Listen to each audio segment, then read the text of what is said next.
Hello everyone, welcome back to the solutions for the PubDate 2024 science paper. We are at question 7 to 8. Question 7 টা flat out derivation আর question 8 টা কিন্তু simultaneous equation problem খুব easy. So question সেভেনটা যেহেতু এখানে একদম direct ডেরিভেশনটাই দিয়ে দিয়েছে, ওই জন্য এই ডেরিভেশনটাকে কিন্তু আমরা খুব শর্টে করব। ঠিক আছে, তো শর্টে এটা করব কি করে, এখানে L X plus M Y plus এনটা নর্মাল দেওয়া আছে হাইপারবোলা, এরকম হাইপারবোলার ইকুয়েশনটাই কিন্তু ডাইরেক্টলি ডিফারেন্সিয়েট করতে যাবে না, ফেঁসে যাবে। ঠিক আছে, ডাইরেক্টলি ডিফারেন্সিয়েট করতে গেলে অনেক লম্বা হয়ে যাবে। তো এখানে আমরা প্যারামেট্রিক ফর্ম নিয়ে নেব। প্যারামেট্রিক ফর্মটাই কি নেবো, X equal to A sec theta নিয়ে নেবো, আর Y equal to B tan theta নিয়ে নেবো। ঠিক আছে, এই সেক থিটা আর ট্যান থিটা যদি নিয়ে নিই তাহলে কিন্তু এটা অনেক ইজিলি সলভ হয়ে যাবে। এই সেক থিটা আর ট্যান থিটাটা নিয়ে নেওয়ার পরেই কিন্তু তোমাদের লাইফটা ইজি হবে। তো এ সেক থিটা আর বি ওয়াই ট্যান থিটা বসালে ডি ওয়াই ডি এক্স কি হয়ে যাবে, এখানে দেখো ডি ওয়াই ডি এক্সটা হয়ে যাবে। আচ্ছা, আগে তো এটাকে আমরা ওই ডি থিটা দিয়ে করব, রাইট? এটাকে প্যারামেট্রিক ফর্মে ডেরিভেশন করাটা নিশ্চয়ই জানা আছে, ডি এক্স ডি থিটা করতে হবে, তারপরে ডি এক্স এটা ডি থিটা করতে হবে, তাহলে এটা আসবে A sec theta tan theta, right? আর ডি ওয়াই ডি থিটা করতে হবে, এটা আসবে বি সেক স্কোয়ার থিটা, তাই তো? হোপফুলি ঠিকঠাক করলাম। হ্যাঁ, এবারে ডি ওয়াই ডি এক্স করতে গেলে এই দুটোকে ভাগ করে দিতে হবে। তাহলে ডি ওয়াই ডি এক্স কত চলে আসবে এখানে, ডি ওয়াই ডি এক্সটা যদি হিসাব করো, এটা ডি ওয়াই ডি এক্সটা চলে আসবে, এটা আসবে B by A sine theta, right? B by A sine theta যদি এটা হয়, তাহলে কিন্তু এখানে এর নর্মালটার স্লোপ, স্লোপ অফ নর্মাল, এটা কি হয়ে যাবে, এটা হয়ে যাবে minus A by B sine theta, right? কারণ M one M two minus one হয়, তাহলে এটা নেগেটিভ রেসিপ্রোকাল হয়। এক মিনিট, সাইন থিটাটা উপরে যেত না, এটা minus a sine theta by b হয়ে যাবে। দেখো এটা বোঝা গেল কিনা, স্লোপ অফ নর্মালটা যদি আমি পেয়ে যাই, তাহলে এবারে এইটা কোথা দিয়ে পাস করে, এটা যে কোনো পয়েন্ট অফ হাইপারবোলা দিয়ে পাস করে, তার মানে এ সেক থিটা আর বি ট্যান থিটা দিয়ে পাস করবে এক্স কমা ওয়াই দিয়ে। তাহলে পাসিং থ্রু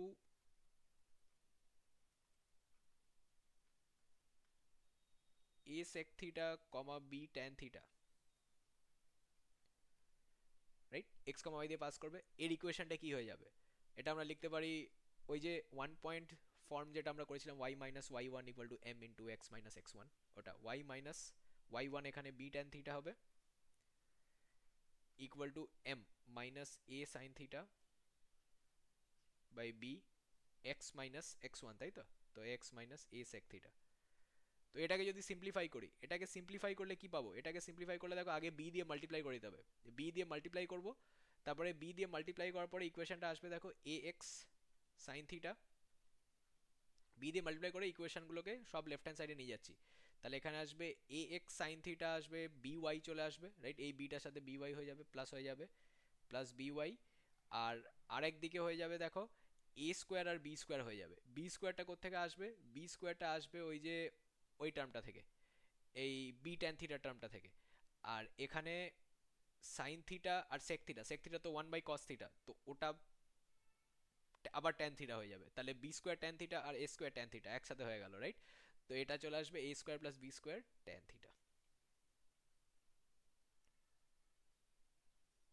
এবার দেখো এই লাইনটা যেটা পেলাম, এই লাইনটা আর এই লাইনটা, এটা তো একই জিনিস হওয়া উচিত, রাইট? তো দুটো লাইন যদি কোইন্সিডেন্ট হয়, আমরা কি পড়েছিলাম, দুটো লাইন কোইন্সিডেন্ট হলে কি হয়, দুটো line coincident simultaneous equation coincident হলে কি হয়, A one by B one equal to A two by B two equal to, না, A one by A two equal to B one by B two equal to C one by C two, right? এই কোএফিসিয়েন্টগুলো ভাগ করলে equal হয়।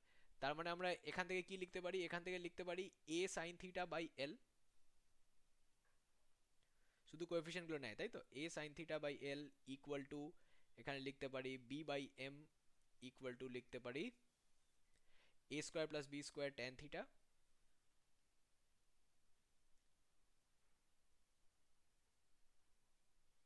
By minus N, কারণ এটা L plus M, ওটা minus N হয়ে যাবে, রাইট? এটা L X plus M Y, ওই এনটা ওইদিকে গিয়ে মাইনাস এন হয়ে যাবে।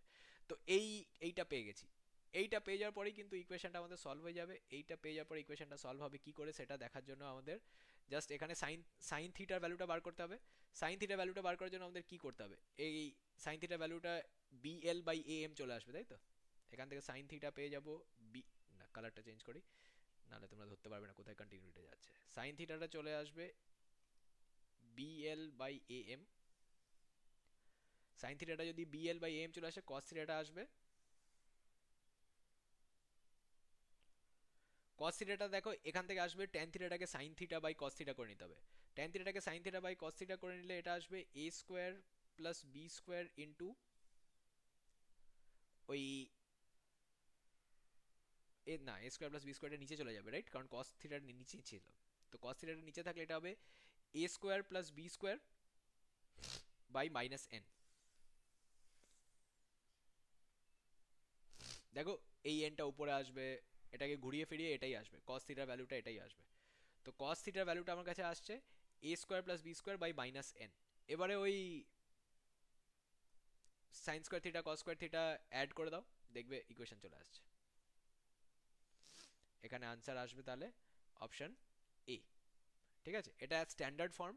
এটা যদি ডাইরেক্ট মনে থাকে খুবই ভালো, আর যদি মনে না থাকে তাহলে কিন্তু এইভাবে ডেরিভেশনটা করে নেওয়া যায়। এই মাইনাস এনটার জন্য কিন্তু এখানে এই নেগেটিভ সাইনটা আসছে। ঠিক আছে, আর এটা যদি স্কোয়ার করি তাহলে তো কোনো অসুবিধা নেই। এটাই বুঝতেই পারছো, এখানে sign square theta plus cos square theta করলে একটা বি স্কোয়ার কেটে যাবে, আর ওইখানে তোমার যে নেগেটিভ সাইনটা ছিল সেটা রয়ে যাবে, right? A square by l square minus b square by m square equal to a square plus B square whole square divided by n square. এটাই হচ্ছে ওর ফর্মুলাটা। এটা কিন্তু কোনো ক্যালকুলেশনের উপরে ডিপেন্ড করে না, এটা কিন্তু ডাইরেক্ট ফর্মুলা। ঠিক আছে, হাইপারবোলার চ্যাপ্টারে কিন্তু এটা তোমরা পড়েছো। এর ডেরিভেশনটা পড়নি, এটা কন্ডিশনটা মনে রাখছিলে, তো এবারে ডেরিভেশনটা দিয়ে দিয়েছে। আর যদি কন্ডিশনটা মনে রেখে থাকো তাহলে তো কিছুই করতে হবে না, ডাইরেক্ট হয়ে যাবে। ঠিক আছে, সো এগেন একটু ক্রিটিক্যাল প্রবলেম, বাট এখানে যদি ভ্যালুটা ঠিকঠাক বসাতে পারো তাহলে sign square theta plus cos square theta করলে কিন্তু কোনো অসুবিধা নেই। ওই লাইক টার্মসগুলো জোগাড় করবে একসাথে, হয়ে যাবে। ঠিক আছে, আচ্ছা এবারে পরের অঙ্কটা দেখি। The equation of a straight line passing through the intersection of lines. Intersection of lines মানে এখানে সাইমালটেনিয়াস ইকুয়েশনটা সলভ করতে হবে। তাহলে X minus two Y equal to one আছে, আর X plus three Y equal to two আছে। ঠিক আছে, এই দুটোকে সাবট্রাক্ট করে দিই। এটা সাবট্রাক্ট করে দিলে এটা মাইনাস হয়ে গেল, minus five Y equal to minus one. তাহলে Y equal to one by five. Y equal to one by five যদি হয়ে যায় তাহলে X minus two by five equal to one. X এর ভ্যালুটা হচ্ছে সেভেন বাই ফাইভ। তাহলে point of ইন্টারসেকশনটা হচ্ছে seven by five comma one by five, right? আর parallel to three x plus four Y, তাহলে এর স্লোপ কত? Three x plus four Y equal to zero হলে Y equal to M X plus C ফরম্যাটে লিখবো। তাহলে Y equal to minus four by three X, তাই তো? না, minus three by four X plus zero. তাহলে এর স্লোপটা কত হচ্ছে? Minus three by four. এবার এই প্যারালাল লাইনের স্লোপটাও কিন্তু সেম হবে, right? Minus three by four. তাহলে স্লোপ অফ রিকোয়ার্ড লাইন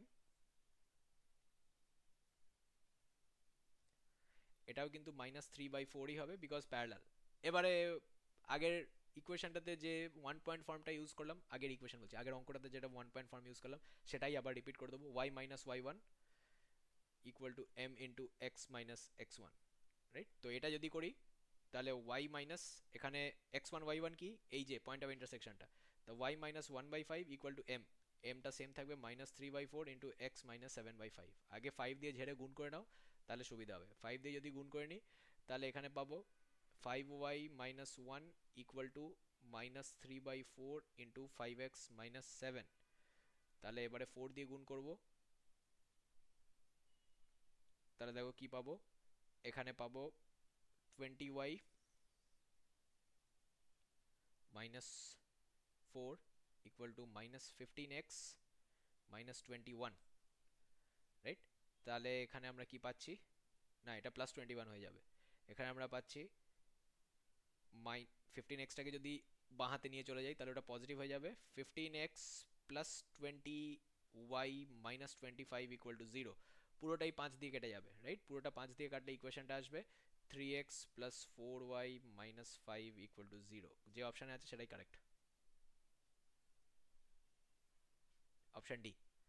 ঠিক আছে, অপশান ডিটা কারেক্ট আনসার মার্ক করে দেবো। আর এ আর সি এর মধ্যে তো দুটোই প্লাস আছে, কাজেই ওখানে হবে না। তো দ্যাটস ইট। এই অঙ্কটাও খুব একটা ডিফিকাল্ট ছিল না, কিন্তু কোয়েশ্চেন সেভেনটা যদি না জানো তাহলে কিন্তু ডেরিভেশনটা পরীক্ষায় করতে হতো, which would have made it difficult. Otherwise এটা যদি স্ট্যান্ডার্ড ফর্মুলাটা জানা থাকতো তাহলে কোনো অসুবিধা ছিল না। ঠিক আছে, এগেইন 7 আর 8 দুটোই ওই প্যারালাল আর নর্মাল আর ওই স্লোপের কন্ডিশন দিয়ে চালিয়ে দিল। তো ওই সেকশনগুলো যদি রিভাইজ করতে, কোয়েশ্চেন 8টা তো ক্লাস 10-এর প্রবলেম ছিল, ঠিক আছে, কোয়েশ্চেন 7টা ক্লাস 11-এর কনিক সেকশনের ডেরিভেশনের ফর্মুলা ছিল। সো এই চ্যাপ্টারগুলো যদি রিভাইজ করতে হয়, এটা নিয়ে কোনো তোমাদের এক্সট্রা ক্লাস বা ক্র্যাশ কোর্স বা মক টেস্ট কিছুই যদি দরকার হয়, do not hesitate to contact the numbers given on the banner. যে নাম্বারটা আমি দিয়ে রেখেছি ব্যানারে, ফোন নাম্বারটা, ওটাতে কিন্তু হোয়াটসঅ্যাপ এনেবল করা আছে, তোমরা ওখানেও মেসেজ ড্রপ করতে পারো বা একটা ইমেলও করতে পারো, আমাদের টিম ওগুলো মনিটর করে তোমাদের কোয়ারি রিজলভ করে দেবে। ঠিক আছে, আর এই ভিডিওতে কোনো কমেন্ট, সাজেশন, ফিডব্যাক কিছু দিতে হলে অবশ্যই ইউটিউবের কমেন্ট সেকশনটা ইউজ করো। ইউটিউবের ভিডিও ডেসক্রিপশনে এক্সামের ডিটেলস আর আমাদের ইনস্টিটিউটের ডিটেলস দুটোই দেওয়া থাকবে, ওখান থেকে তোমরা তথ্য সংগ্রহ করে আমাদের সাথে যোগাযোগ করতে পারো। ঠিক আছে, with that being said, I'll end this video here. Thank you all for joining and I'll see you all in the next set. 9 to 10 করব। Bye, take care.